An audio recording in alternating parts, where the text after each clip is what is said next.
മുംബൈ ദർപ്പൺ ചാനലിലേക്ക് എല്ലാവരെയും ഒരിക്കൽ കൂടി സ്വാഗതം ചെയ്യുന്നു. ഈ ചാനൽ നിങ്ങൾ ഇതുവരെ സബ്സ്ക്രൈബ് ചെയ്തിട്ടില്ലെങ്കിൽ സബ്സ്ക്രൈബ് ചെയ്യാൻ അഭ്യർത്ഥിക്കുന്നു. ഒപ്പം അടുത്തുള്ള ബെല്ലൈക്കണും ക്ലിക്ക് ചെയ്യുക.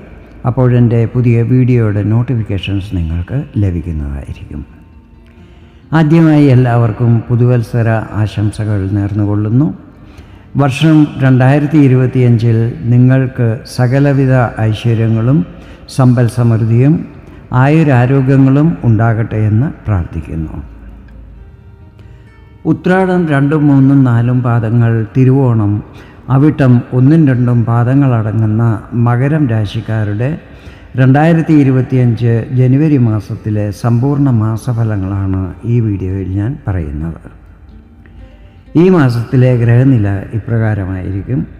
ചന്ദ്രൻ നിങ്ങളുടെ സ്വന്തം രാശിയിലും, ശുക്രനും ശനിയും നിങ്ങളുടെ 2ാം ഭാവമായ കുംഭത്തിലും, രാഹു 3ാം ഭാവമായ മീനത്തിലും, ഗുരു 5ാം ഭാവമായ ഇടവത്തിലും, ചൊവ്വ 7ാം ഭാവമായ കർക്കടകത്തിലും, കേതു 9ാം ഭാവമായ കന്നിയിലും, ബുധൻ 11ാം ഭാവമായ വൃശ്ചികത്തിലും, സൂര്യൻ 12ാം ഭാവമായ ധനുവിലുമായിരിക്കും മാസാരംഭത്തിൽ നിൽക്കുന്നത്. 11ാം ഭാവത്തിൽ നിൽക്കുന്ന ബുധൻ ജനുവരി 4-ാം തീയതി 12ാം ഭാവമായ ധനുവിലേക്കും, പിന്നീട് 24-ാം തീയതി അവിടെ നിന്നും നിങ്ങളുടെ 1ാം ഭാവത്തിലേക്കും രാശി മാറുന്നതായിരിക്കും. സൂര്യൻ ജനുവരി 14-ാം തീയതി 12ാം ഭാവത്തിൽ നിന്നും നിങ്ങളുടെ രാശിയിലേക്ക് രാശിമാറ്റം ചെയ്യുന്നതായിരിക്കും. ഇപ്പോൾ നിങ്ങളുടെ 7ാം ഭാവവും തൻ്റെ നീചസ്ഥാനവുമായ കർക്കടകത്തിൽ വക്രഗതിയിൽ നിൽക്കുന്ന ചൊവ്വ ജനുവരി 21-ാം തീയതി വക്രഗതിയിൽ തന്നെ സഞ്ചരിച്ച് 6ാം ഭാവമായ മിഥുനത്തിലേക്ക് തിരിച്ച് വീണ്ടും പ്രവേശിക്കുന്നതായിരിക്കും. ജനുവരി 28-ാം തീയതി ശുക്രൻ തൻ്റെ ഉച്ചസ്ഥാനമായ മീനത്തിലേക്ക് രാശി മാറുന്നതായിരിക്കും. ജനുവരി 1-ാം തീയതി നിങ്ങളുടെ രാശിയായ മകരത്തിൽ നിൽക്കുന്ന ചന്ദ്രൻ ഓരോ 2.25 ദിവസം കഴിയുമ്പോൾ തൻ്റെ രാശി മാറിക്കൊണ്ടിരിക്കുന്നതായിരിക്കും. ഞാനിവിടെ പറയുന്നത് ചന്ദ്രഗണനെ അടിസ്ഥാനമാക്കിയുള്ള പൊതുഫലങ്ങളാണ്. നിങ്ങളുടെ ജാതകത്തിലെ ഗ്രഹനില, ഇപ്പോഴത്തെ മഹാദശ, അപഹാരം എന്നിവയിൽ വരുന്ന വ്യത്യാസങ്ങൾ അനുസരിച്ച് ഫലങ്ങളിൽ ചില്ലറ ഏറ്റക്കുറച്ചിലുകൾ വരുവാൻ സാധ്യതകളുണ്ട്. ആദ്യമായി നിങ്ങളുടെ ആരോഗ്യസ്ഥിതികൾ ഈ മാസം എങ്ങനെയായിരിക്കുമെന്ന് നോക്കാം. 1ാം ഭാവാധിപൻ ശനിയാണ്. ശനി നിങ്ങളുടെ 2ാം ഭാവത്തിലാണ് നിൽക്കുന്നത്. ഒപ്പം ശുക്രനും നിൽക്കുന്നുണ്ട്. ആരോഗ്യസ്ഥിതികൾ ഈ മാസം നല്ലതായിരിക്കും. എങ്കിലും 7ാം ഭാവത്തിൽ നീചസ്ഥാനത്ത് നിൽക്കുന്ന ചൊവ്വയുടെ 7ാം ദൃഷ്ടി പതിക്കുന്നത് കാലാവസ്ഥ മാറ്റം കാരണം ഉണ്ടാകാവുന്ന പ്രശ്നങ്ങൾ അലട്ടുവാൻ സാധ്യതകളുണ്ട്. ഇതല്ലാതെ ആരോഗ്യത്തിൽ വലിയ പ്രശ്നങ്ങളൊന്നും തന്നെ ഉണ്ടാകുന്നതല്ലായിരിക്കും. വിദ്യാർത്ഥികൾക്ക് ഈ മാസം എങ്ങനെയായിരിക്കുമെന്ന് നോക്കാം. 5ാം ഭാവാധിപൻ ശുക്രനാണ്. ശുക്രൻ നിൽക്കുന്നത് 2ാം ഭാവത്തിലാണ്. കേന്ദ്രസ്ഥാനത്ത് നിൽക്കുന്ന ശുക്രൻ വിദ്യാർത്ഥികൾക്ക് ശുഭഫലങ്ങൾ പ്രദാനം ചെയ്യുന്നതായിരിക്കും. പരീക്ഷകളിൽ പ്രതീക്ഷിച്ച ഫലങ്ങൾ ലഭിക്കുന്നതായിരിക്കും. ലവ് റിലേഷനിലുള്ളവർക്ക് ഈ മാസം നല്ലതായിരിക്കും. നേരത്തെ മുതൽ എന്തെങ്കിലും പ്രശ്നങ്ങളുള്ളവർക്ക് ഈ മാസം അതിലാശ്വാസം ലഭിക്കുന്നതായിരിക്കും. പ്രേമബന്ധത്തെ വിവാഹബന്ധത്തിലാക്കുവാൻ ഇത് അനുകൂല സമയമായിരിക്കും. പേരൻസിൻ്റെ അനുവാദവും ആശീർവാദവും ലഭിക്കുവാനും സാധ്യതകളുണ്ട്. ഇനി നിങ്ങളുടെ ദാമ്പത്യ ജീവിതത്തെക്കുറിച്ചാണ് പറയുന്നത്. 7ാം ഭാവാധിപൻ ചന്ദ്രനാണ്.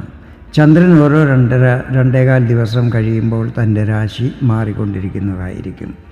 ഇവിടെ വക്രഗതിയിലുള്ള ചൊവ്വയും നിൽക്കുന്നുണ്ട്. ഇത് നിങ്ങളുടെ കേന്ദ്രസ്ഥാനമാണെങ്കിലും ചൊവ്വയുടെ നീചസ്ഥാനവുമാണ്. ഈ മാസം നിങ്ങളുടെ ജീവിത പങ്കാളിയിൽ ഒരു അഗ്രസീവ്നെസ് വരുവാൻ സാധ്യതകളുണ്ട്. ചൊവ്വയുടെ ദൃഷ്ടി 1-ൽ പതിക്കുന്നത് കാരണം നിങ്ങളിൽ ക്രോധവും ഉണ്ടാകുവാൻ സാധ്യതകളുണ്ട്. അതിനാൽ ഈ മാസം നിങ്ങൾ 2 പേരും നല്ല അണ്ടർസ്റ്റാൻഡിങ്ങോടുകൂടി വേണം തമ്മിൽ സംസാരിക്കുവാനും പെരുമാറുവാനും. ഇത് നല്ല മാച്യൂരിറ്റി കാണിക്കേണ്ട സമയമാണ്. ഈ വക കാര്യങ്ങൾ വിവേകപൂർവം കൈകാര്യം ചെയ്യുകയാണെങ്കിൽ ദാമ്പത്യ ജീവിതം സുഖകരമായിരിക്കും. ജീവിത പങ്കാളിയുടെ ആരോഗ്യകാര്യങ്ങളിലും നല്ല ശ്രദ്ധയുണ്ടായിരിക്കണം. അവസാനമായി നിങ്ങളുടെ ഭാഗ്യം, കരിയർ, ബിസിനസ്, സാമ്പത്തിക സ്ഥിതികൾ എന്നിവ എങ്ങനെയായിരിക്കുമെന്ന് നോക്കാം. ഭാഗ്യസ്ഥാനാധിപൻ ബുധനാണ്. ബുധൻ 4-ാം തീയതി വരെ 11-ാം ഭാവത്തിലും അതിനുശേഷം 24-ാം തീയതി വരെ 12-ാം ഭാവത്തിലുമായിരിക്കും നിൽക്കുന്നത്. ബുധൻ 12-ാം ഭാവത്തിൽ നിൽക്കുന്ന സമയത്ത് ഭാഗ്യസ്ഥിതികളിൽ ഏറ്റക്കുറച്ചിലുകൾ വരുവാൻ സാധ്യതകളുണ്ട്. ഈ സമയത്ത് പ്രധാനപ്പെട്ട കാര്യങ്ങൾ ആരംഭിക്കാതിരിക്കുന്നതായിരിക്കും ശുഭകരം. അഥവാ ആരംഭിക്കുകയാണെങ്കിൽ ജാതകത്തിൽ ബുധൻ എത്ര ബലവാനാണ് എന്ന് നോക്കിയിട്ട് ചെയ്യുന്നത് ഉത്തമമായിരിക്കും. ദൂരയാത്ര ചെയ്യുമ്പോൾ പ്രത്യേകം ശ്രദ്ധിക്കണം. ഈ സമയത്ത് കഴിയുന്നത്ര ദാനധർമ്മങ്ങൾ ചെയ്യുന്നത് ശുഭകരമായിരിക്കും. പിതാവിൻ്റെ ആരോഗ്യകാര്യങ്ങളിലും പ്രത്യേകം ശ്രദ്ധയുണ്ടായിരിക്കണം. 24-ാം തീയതി ബുധൻ നിങ്ങളുടെ 1-ാം ഭാവത്തിൽ പ്രവേശിക്കുമ്പോൾ സ്ഥിതികളിൽ കുറച്ചൊക്കെ മാറ്റങ്ങൾ കാണുവാൻ സാധിക്കുന്നതായിരിക്കും. മകരം രാശിക്കാർ ഈ മാസം ഭാഗ്യത്തിൽ മാത്രം വിശ്വസിക്കാതെ കർമ്മത്തിൽ വിശ്വസിച്ച് ഹാർഡ് വർക്ക് ചെയ്യുകയാണെങ്കിൽ ശുഭഫലങ്ങൾ ലഭിക്കും എന്നുള്ളതിന് ഉറപ്പാണ്. ഇനി നിങ്ങളുടെ കരിയർ ഈ മാസം എങ്ങനെയായിരിക്കുമെന്ന് നോക്കാം. 10-ാം ഭാവാധിപൻ ശുക്രനാണ്. ശുക്രൻ നിൽക്കുന്നത് നിങ്ങളുടെ 2-ാം ഭാവത്തിലാണ്.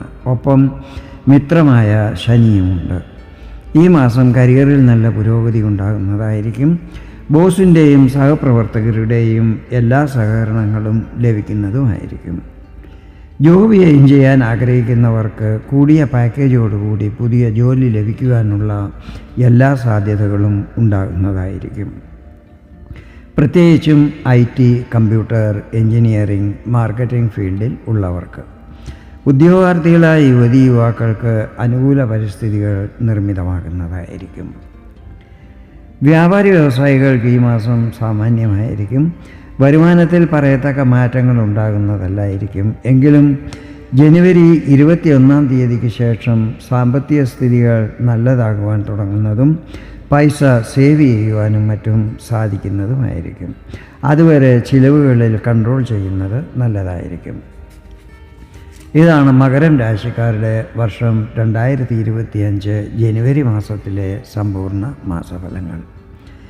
വീഡിയോ നിങ്ങൾക്ക് ഇഷ്ടപ്പെട്ടെങ്കിൽ ഇതുപോലെ ജ്യോതിഷ സംബന്ധമായ കൂടുതൽ വിവരങ്ങൾ അറിയുവാൻ വേണ്ടി എൻ്റെ ഈ ചാനൽ സബ്സ്ക്രൈബ് ചെയ്യാൻ അഭ്യർത്ഥിക്കുന്നു. വീണ്ടും വേറൊരു വീഡിയോയിൽ കാണാം. അതുവരെ എല്ലാവർക്കും നന്ദി, നമസ്കാരം.